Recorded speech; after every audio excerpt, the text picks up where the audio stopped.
यस्तो गरेर यो गरे है, यो अलिकति भएन। यो चाहिँ हाम्रो सेन्टर पोइन्ट भयो। त्यस पछाडि अब मोरी लिनु पर्यो हामीले। हाम्रो मोरी छ 11 इन्ची। 11 लाई पनि भागा 2 गर्ने। 11 लाई भागा 2 गर्दाखेरि कति भयो त? 5.5 इन्ची भयो। 11 लाई भागा 2 गर्दाखेरि कति भयो? 5.5 इन्ची भयो। 5.5।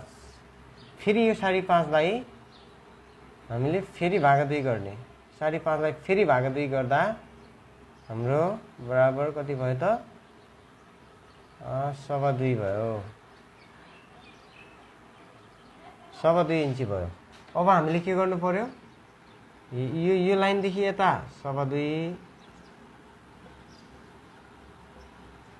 अनि यो लाइनदेखि यता पनि 2.25 यसरी लिनुपर्ने हुन्छ है। 2.25 यता अनि 2.25 यता गर्दा टोटल यो र यो गर्दा कति भयो त? यो दुईटा यो बीचमा कतिको भयो त? हाम्रो 5.5 इन्ची भयो यहाँदेखि यहाँसम्म चाहिँ। तर हामीले 20 सेन्टरमा ल्याउनको लागि 2.5 इन्ची उति 2.25 यता 2.25 यता गर्यौं। अनि त्यस पछाडि यो वाला स्केल यसलाई यसरी राख्नु पर्यो मजाले हैन, राम्रोसँग यसरी राख्ने। अनि त्यसपछि यसलाई स्केललाई गर्ने।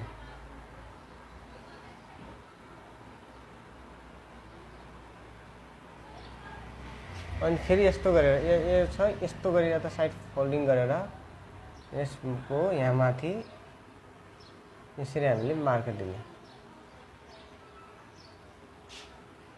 यो अलिकति बाहिर गर्नुपर्छ है, तलको भाग चाहिँ। यो तलको अलिकति बाहिर गर्नुपर्छ। यो पनि अलिकति बाहिर गर्नुपर्छ।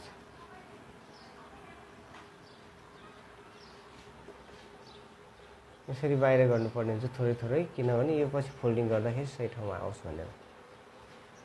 यस्तो तरिकाबाट यो काट्नु पर्ने हुन्छ। हामीले अब यसको यहाँदेखि यहाँ लिँदा कसरी लगाएको छौँ? कम्मर 21 छ। यो चाहिँ हामीले मैले चाहिँ यसको यो लगाएको छु है, यो यहाँनिर लेखेको छु, यो होइन के अरे